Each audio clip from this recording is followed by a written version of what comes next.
Plus de 14 milliards d'options Bitcoin et Ethereum vont expirer ce vendredi. Ethereum est-il en train de mourir, ou du moins son prix? Pourquoi cette semaine on doit être prêt, et ce plus que jamais? C'est ce qu'on va voir dans la vidéo du jour. Alors prêt, c'est parti.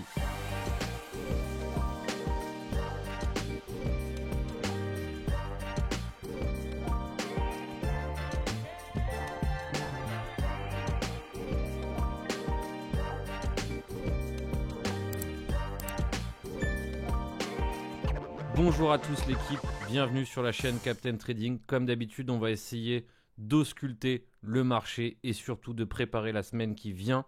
On va avoir une semaine qui va certainement être explosive. N'oubliez pas, plus c'est calme et plus on doit se préparer pour la tempête. Alors évidemment, la tempête, ça peut se diriger vers le nord, vers le sud. Et nous, c'est ce qu'on va essayer de décortiquer dans cette vidéo. Est-ce qu'on va hausser ou est-ce qu'on va baisser la semaine prochaine ? Et nous, on va essayer de réunir un énorme paquet d'indices pour savoir si réellement on a plus de chances de casser à la hausse ou à la baisse. Je vous rappelle qu'on n'est jamais sûr de rien. Notre rôle, c'est de récolter un maximum d'indices pour justement mettre les probabilités en sa faveur. Restez bien jusqu'au bout de la vidéo. Il va y avoir un énorme paquet d'informations, beaucoup de choses très importantes. Donc je vous prie de bien rester jusqu'au bout. Je tiens d'abord à vous rappeler qu'il y a plus de 70% des viewers qui ne sont pas abonnés à la chaîne. Je vous rappelle que c'est ultra important pour le développement de cette chaîne que vous soyez follower et que vous cliquez sur les notifications afin d'être averti de toutes les prochaines nouvelles vidéos. Alors d'abord, on va commencer un petit peu par le climat. Ce qu'on appelle un petit peu le contexte. Alors le contexte, évidemment, comme vous pouvez le savoir, c'est Donald Trump qui fait son arrivée à la Maison Blanche et a l'air de vouloir prendre la thématique des cryptos très au sérieux. Beaucoup, moi compris, on est pressé de voir le résultat, on est pressé de voir des conséquences immédiates sur le marché. Et forcément, vu que cette semaine, ça a été calme, la semaine d'avant, ça a été relativement calme, on est de plus en plus anxieux en se disant mais est-ce que ça va enfin se voir sur les cryptos? Alors moi je pense qu'il faut être patient. Pourquoi? Parce qu'on en est arrivé là sur les cryptos, on est arrivé à un Bitcoin à plus de 100 000 $ sur les cryptos avec un cadre juridique américain plus qu'opaque. Et maintenant, de ce côté, ça semble shifter. Je vois mal comment... si réellement on commence à prendre les cryptos de plus en plus au sérieux, comment ça peut avoir un impact négatif sur le prix très prochainement. Bien sûr que ça peut avoir un impact négatif pour tout un tas de choses contextuelles. Si le reste du marché s'effondre, je doute que les cryptos vont hausser. Mais tout ça pour vous dire que l'infrastructure n'a jamais été aussi favorable qu'aujourd'hui. Donc c'est pour ça que globalement, je pense que vaut mieux être optimiste que pessimiste. Alors évidemment, l'impact sur le prix, on n'est pas forcément obligé de l'avoir tout de suite. Maintenant, est-ce qu'on va réellement hausser ou baisser et comment réunir un énorme paquet d'indices pour justement savoir si on est plutôt en faveur d'une hausse ou d'une baisse? Parce que je vous rappelle que quand on a un range, quand on a une consolidation, le marché tente généralement de sortir par le haut ou par le bas de cette consolidation. Il y a un autre scénario, c'est qu'on reste dans ce range. Mais bien qu'on puisse rester dans ce range, on finit toujours par casser cette consolidation dans un sens ou dans l'autre. Alors, moi, je vais m'intéresser à Ethereum d'abord. Pourquoi je m'intéresse à Ethereum? Parce que j'entends beaucoup de gens qui capitulent sur Ethereum, beaucoup de gens qui estiment que Ethereum n'a plus de valeur ou ne s'intéresse plus à Ethereum parce que le prix d'Ethereum stagne. Il est toujours pas allé chercher son ATH. Il est dans un range. Il est toujours relativement faible comparé au BTC. Donc c'est un actif qui est fortement baissier comparé à BTC. Donc tous ces éléments réunis font qu'on a beaucoup de pessimisme à l'égard d'Ethereum. Alors, moi, ce que j'ai envie de vous dire, c'est que personnellement, c'est un actif que je surveille de près.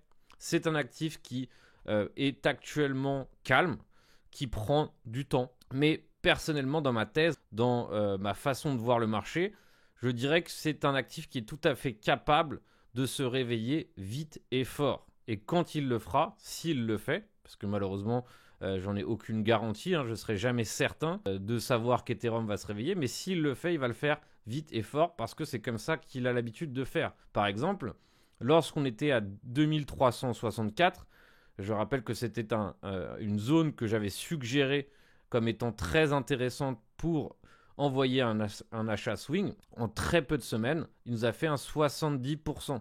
D'où pour moi, finalement, la nécessité d'être extrêmement prudent, mais de comprendre qu'il faut être patient. Et si on est haussier sur Ethereum, moi je le suis, eh bien, il faut patienter et que si vraiment il se réveille, il va se réveiller vite et fort. Donc actuellement, ce qu'on est en train d'avoir, pour moi, actuellement, il n'y a rien de baissier. Est-ce que ça peut devenir baissier? Oui, comme toute tournure graphique. Il n'y a aucune tournure graphique qui est certaine de hausser. Jamais. En revanche, pour l'instant ici, il n'y a rien qui m'indique qu'on a envie de baisser. Alors, on pourrait se dire qu'on a une tentative de retournement de tendance baissier weekly. Alors, personnellement, je ne la comptabilise pas en tant que telle. Pourquoi? Parce qu'on a une réintégration dans le range. Donc, pour moi, ici, c'est plutôt une fausse cassure et du coup, un élément qui est plutôt en faveur d'une hausse. Hein, je vous rappelle, quand on a une fausse cassure dans ce sens et qu'on remonte instantanément de l'autre sens, généralement, c'est plutôt haussier. Donc ça fait partie de un des indices que j'ai en faveur d'une potentielle continuation Ethereum. Deuxième indice, ou deuxième élément qui peut être favorable, donc vous voyez que c'est cette oblique extrêmement pentue et verticale. Alors pourquoi elle est importante? Parce que c'est actuellement elle, et encore une fois, ça ne veut pas dire que je trade les obliques, c'est juste une référence. C'est une référence que tout le monde voit. Si on franchit cette oblique proprement, eh bien, dans ces cas-là, on aura un début de W et donc on aura un début de hausse significative. Si on a cette bougie, si on a ce break ici, on ne pourra plus prendre Ethereum comme étant la légère. Ça ne sera pas forcément encore une sortie de range, parce que pour sortir de son range, il va falloir franchir les 3500, mais ça sera déjà un début de W. Et les éléments techniques qui sont plutôt favorables, c'est le Shop Index en daily qui est chargé à fond. Ça veut dire qu'ici, il y a toute l'énergie nécessaire pour envoyer un mouvement daily solide. Alors, est-ce que ça va se faire avant l'expiration option ou après? D'accord? Ça, on va le voir ensemble. Déjà, les options, qu'est-ce qu'on a comme indice au niveau des options? On verra ça après. Mais pour l'instant, je parle vraiment du contexte pur et dur. Donc, actuellement, on a un support des 3100 qui tient relativement bien. Ce support sert parfaitement d'invalidation, c'est-à-dire que si le prix commence à réintégrer les 3100, là, dans ces cas-là, on pourrait peut-être penser que la suite des événements serait plutôt une baisse. Donc, on a une invalidation d'un repère qui annule notre scénario haussier. Et moi, c'est ce qui fait pour moi un bon trade. Un bon trade, c'est un trade où on sait où est-ce qu'on a tort et on sait ce qu'on veut voir pour avoir raison. Et nos objectifs sont intéressants. Tout ça, c'est ce qui fait et ce qui compose un beau trade. Ainsi, on a un RSI qui est plutôt neutre. On a un range qui commence à se rétracter. En H4, on a le Shop Index qui est à moitié chargé. On est neutre sur le RSI. Mais maintenant, par exemple, ce qui va m'intéresser, les éléments supplémentaires que je peux ajouter à ma conjoncture, c'est ce qu'on appelle l'order flow avec l'open interest et les funding par exemple. Alors moi, qu'est-ce que j'ai au niveau de l'open interest que je trouve relativement intéressant? Alors ça, c'est une stratégie, je vous la dévoile, elle est cadeau, normalement. Voilà, c'est quand même quelque chose que je ne révèle pas, mais je vais vous le révéler avec grand plaisir. C'est que dans l'open interest, on peut avoir un certain nombre d'informations qui sont intéressantes. Pourquoi? Parce que l'open interest, c'est tout simplement le nombre de positions avec du levier ouvertes sur un marché. Donc c'est en gros le nombre de parties pris. Sur l'open interest, on ne sait pas à l'avance, on ne peut pas savoir, on peut déduire, mais on ne peut pas savoir si c'est des longues ou des shorts. Généralement, que se passe-t-il lorsqu'on est proche d'une résistance, surtout dans un range? Eh bien, c'est qu'on a un cumul de longues et de shorts. Très souvent, les longues tentent agressivement de peut-être acheter le breakout, donc ils s'accumulent. Et derrière, on a les shorts qui sont en train d'anticiper la chute du range qui s'accumule, d'où finalement l'augmentation de l'open interest et d'où probablement peut-être une fausse tentative de breakout. Donc la majorité des tentatives de breakout dans un range, encore une fois, quand on est en tendance, On peut lire l'open interest différemment, on peut avoir d'autres informations. Mais là, on est dans un range. Donc, on lit l'open interest comme si on était dans un range. Et là, ce qu'on est en train de me dire, c'est que la première tentative de sortie du range a échoué. Mais elle s'est faite avec une énorme hausse d'open interest. Et là, on est en train de remonter. On est en train de revenir chercher la borne haute du range, mais avec moitié moins d'open interest et avec un open interest qui continue de descendre. Donc ça, généralement, c'est positif. Plus on se rapproche de la borne haute du range et plus l'open interest descend, mieux c'est. Mieux c'est parce que c'est possible que ça soit du coup, les longs qui capitulent, mais surtout les shorts qui ne tentent plus de shorter le haut de range. Donc tout ça, ça va être super intéressant. Il y a plein de choses qui nous attendent. Personnellement, je suis beaucoup plus en faveur d'une hausse que d'une baisse pour Ethereum. Maintenant, il faut comprendre que le niveau clé à franchir, c'est les 3500. À partir du moment où on franchit les 3500 proprement, allègrement, avec du volume, avec une belle clôture, on sait qu'on pourra rapidement rattraper les inefficiences qu'on a laissées. On a laissé beaucoup d'inefficiences ici à 3643. On a lâché une poche de liquidité à 3700.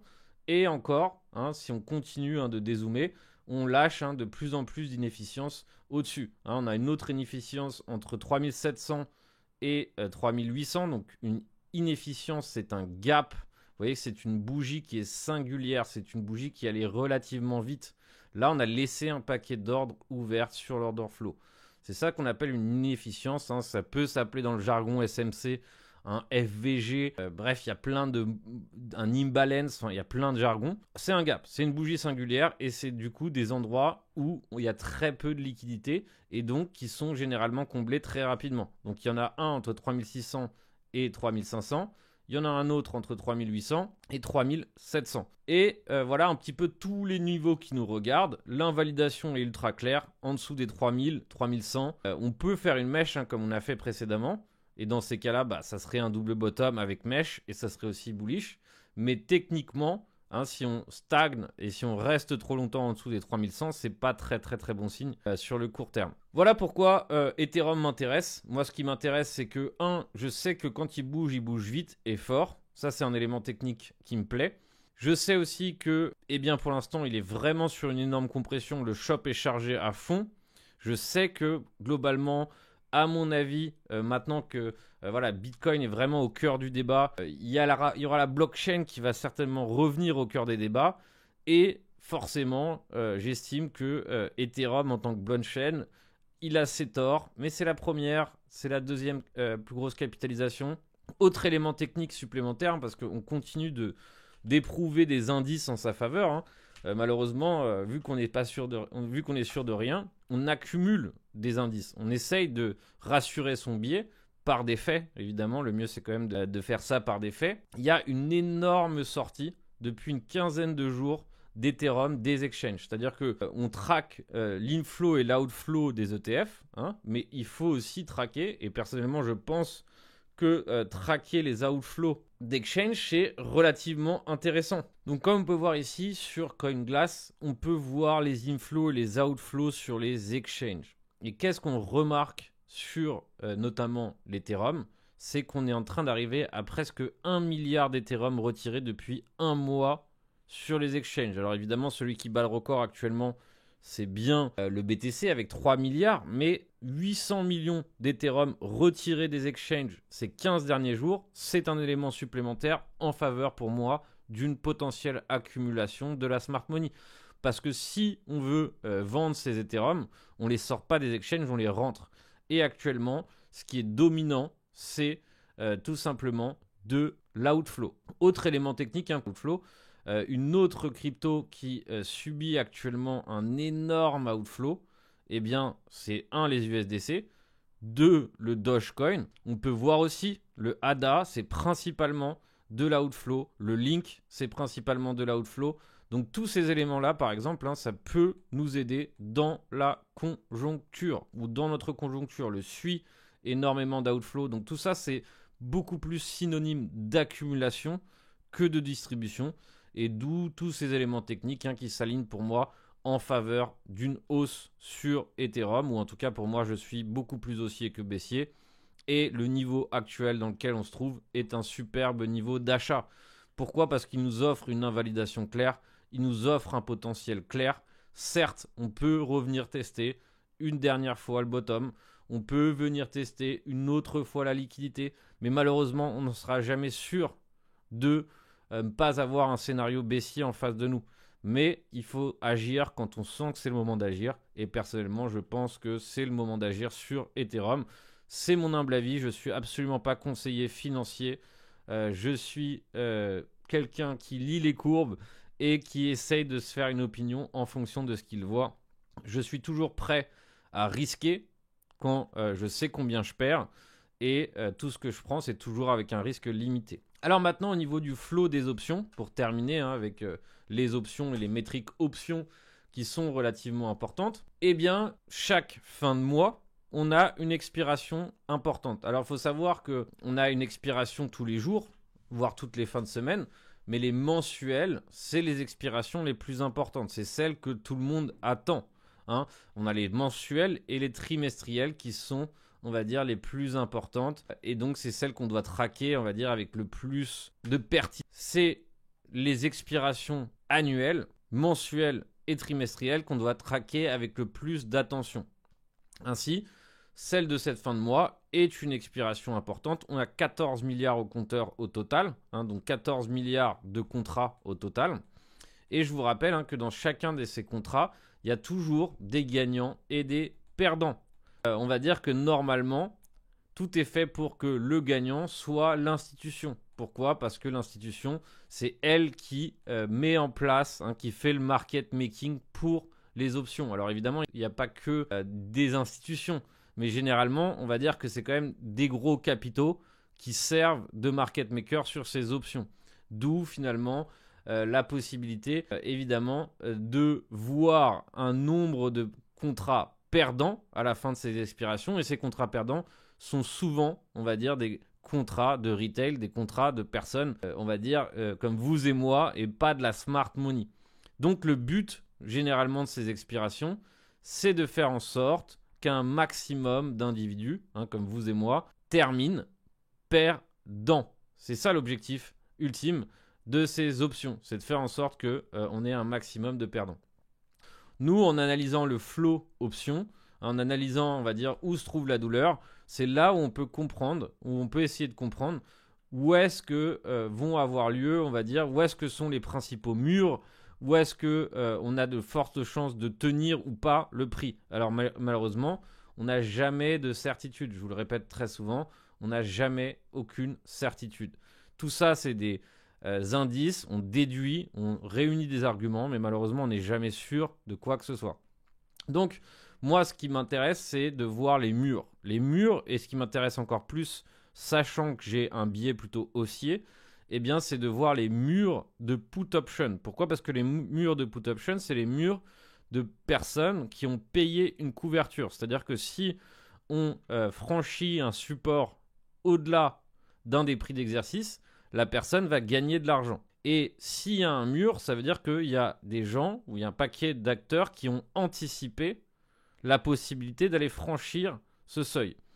Et donc, pour que ces individus soient gagnants, il faut qu'on franchisse le seuil. Donc actuellement, le plus gros mur de put option, on le voit parfaitement, il est situé ici à 100 000 $. À 100 000 $, on a presque 2 millions de put option. Et si on franchit ou on clôture à la baisse les 100 000 $, ces contrats-là seront gagnants. Maintenant, je vous rappelle le rôle des market makers. C'est de faire en sorte que les contrats acheteurs soient perdants. Pourquoi ? Parce que s'ils sont gagnants, ils vont devoir payer ces acheteurs.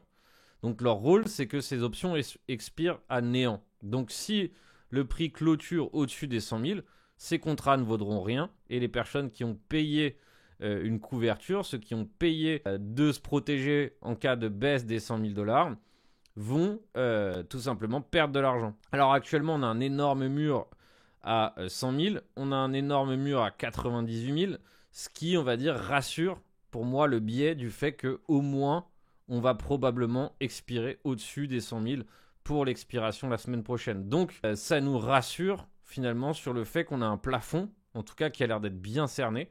L'autre mur, donc pour moi le mur le plus significatif, il est ici aussi à 105 000 et 106 000. Donc c'est des petits murs.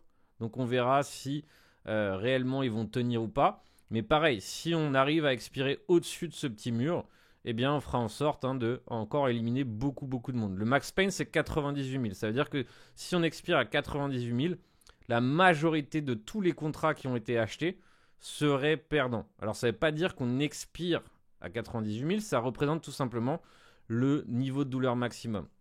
Donc tout ça pour vous dire qu'on a un beau mur pour BTC qui nous attend. Pour Ethereum, on a aussi un très beau mur de put option à 3500. Donc si par exemple on expire au-dessus des 3500, eh bien on ferait en sorte que tous ceux qui ont acheté une protection à 3500 se retrouvent perdants. Donc c'est vraiment un beau repère ici. Et évidemment ici vous voyez qu'on est fortement protégé à 3000. Donc je doute qu'avant vendredi on puisse expirer aux 3000. Ça ne veut pas dire que c'est impossible, attention. Je vous dis juste que si on expire à 3000, on donnerait raison, enfin en dessous des 3000, on donnerait raison à une majorité du marché. Et n'oubliez pas, plus le marché est protégé, plus le marché se prépare à une baisse, et moins on a de chances de baisser. Malheureusement, c'est comme ça, c'est toujours comme ça. Le marché, il a tendance à baisser quand tout le monde attend une hausse ou quand tout le monde se prépare pour une hausse. Donc si les acteurs ici sont préparés, eh bien généralement c'est là qu'on n'a pas de baisse significative. En tout cas, on a moins de probabilité d'en avoir. Donc ça c'est super intéressant au niveau des options. Il y a énormément de data, je viens de vous dire. Déjà si on se retrouve au-dessus des 3500, si on commence à y aller par exemple, on a de fortes chances de pouvoir expirer au-dessus. Pourquoi? Comme ça, eh bien, on élimine un énorme paquet de gens qui avaient acheté des hedges. Voilà l'équipe pour Ethereum. Donc on a fait un point complet, on a vu un petit peu Bitcoin. Donc pour moi, Bitcoin, il n'y a rien à dire. C'est du ranch pur et dur. C'est très simple. C'est une consolidation qui commence à se rétracter de façon de plus en plus sévère. Personnellement, j'ai du mal à voir cette consolidation comme pouvant être un top de marché. Pourquoi? Parce que généralement un top de marché ça se fait pas de cette façon, d'accord? C'est très volatile un top de marché. On a eu un début de top le 15 décembre, ça s'est soldé par une hausse à nouveau et par une nouvelle hausse au-dessus du range. Donc ça pour moi c'est une consolidation que j'estime être une consolidation bullish et qui a de fortes chances de terminer à la hausse très probablement rapidement. Mais pour l'instant on peut rester encore dans le range. Vous voyez que comparé à Ethereum, le Shop Index est toujours déchargé, ce qui peut nous laisser penser ici qu'on a encore la possibilité de range et de ne rien faire. C'est pour ça que je me suis intéressé à Ethereum d'abord. Il y a énormément de volatilité, énormément de choses à faire en intraday, en trading de scalping, etc. Sur le Bitcoin, cette semaine c'était magnifique, la semaine dernière c'était magnifique. Mais maintenant, le tour est de consolider pour l'instant. Donc je m'attarde que très peu à Ethereum. Maintenant, je vais m'attarder à 2-3 cryptos. Malheureusement, je vais aller voir la crypto que vous aviez commentée. Donc, vous avez tous parlé du XRP. Donc, on va se faire un tour rapidement sur XRP. Je vous rappelle que vous pouvez voter pour votre crypto la semaine prochaine. Donc, n'hésitez pas à le faire, évidemment. Toutes les cryptos qui ont le plus de commentaires, c'est celles que je vais analyser. Je ne peux pas toutes les analyser. Mais XRP, c'est très simple. Actuellement, il est en train de nous dessiner une conso. Il est en train de nous dessiner ce que j'appelle une conso bullish. C'est-à-dire une conso qui reste au-dessus des 23,6 de Fibo. Jusqu'à présent, toutes ces consolidations qu'il a lancées, là il en avait lancé une belle, très très belle, entre le 2 décembre et le 31 décembre, de 1 mois, se sont soldées par des hausses. Donc là par exemple, la précédente, que j'avais call aussi sur YouTube, eh bien, a été beaucoup moins longue. Elles sont de plus en plus longues. Mais ce qui est certain, c'est que pour l'instant, jusqu'à présent, toutes ces consolidations se résume par des hausses. Le coin est en tendance haussière. Il est sur son bull run. C'est un bull run. C'est une tendance qui est fortement haussière. Et pour l'instant, il n'y a rien qui nous indique une rétractation. Donc le seul inconvénient, c'est qu'on peut rester comme ça à consolider un petit moment. Donc c'est pour ça que si vous souhaitez trader cet actif, soit vous êtes confortable avec le fait que vous allez pouvoir traîner cette position à un moment. Et le risque, c'est que si on attend que ça casse pour être exposé, eh bien c'est qu'on arrive trop tard. Parce que quand ça explose très vite. Donc il n'y a pas de secret. Si vous êtes haussier sur XRP, vous êtes dans le sens de la tendance. Vous ne pouvez pas trop vous tromper. Alors est-ce que ça veut dire qu'on ne peut pas corriger? Non. Ça veut dire tout simplement que techniquement, vous avez les probas en votre faveur. en étant acheteur sur XRP. Alors maintenant, moi, ce qui m'intéresse, c'est évidemment le ADA, donc coin américain. Je pense qu'actuellement, ce qui va avoir la cote et les coins qui vont avoir la cote, c'est les coins américains. Et le ADA, par exemple, est en train de nous faire une énorme consolidation qui traîne. Et pareil, cette consolidation a l'air d'être beaucoup plus une consolidation bullish qu'une consolidation baissière. Si on regarde, on dézoome, on regarde le ADA, c'est un énorme bull flag. Et pour l'instant, il est tout simplement en train de préparer un prochain mouvement. Alors certes, malheureusement, et ne cherchez pas des certitudes dans ce milieu, il n'y en aura jamais aucune. Les gens qui vous disent être certains, c'est généralement des escrocs. On n'est sûr de rien. Mais graphiquement parlant, quand on regarde ici le ADA, tout indique une consolidation bullish. Donc une consolidation qui va donner lieu à une hausse. Alors personnellement, je ne dis pas que c'est un projet d'avenir, j'en ai rien à faire. Moi je parle uniquement du prix. Et en termes de prix, cette consolidation a de fortes chances de casser à la hausse. Et quand elle cassera à la hausse, si elle le fait cette semaine, dans 2 semaines, dans un mois, ça peut casser fort à la hausse. Alors évidemment, comme dans tout, il faut avoir une invalidation. Donc forcément, le point, on va dire le point d'invalidation, c'est cette zone des 75.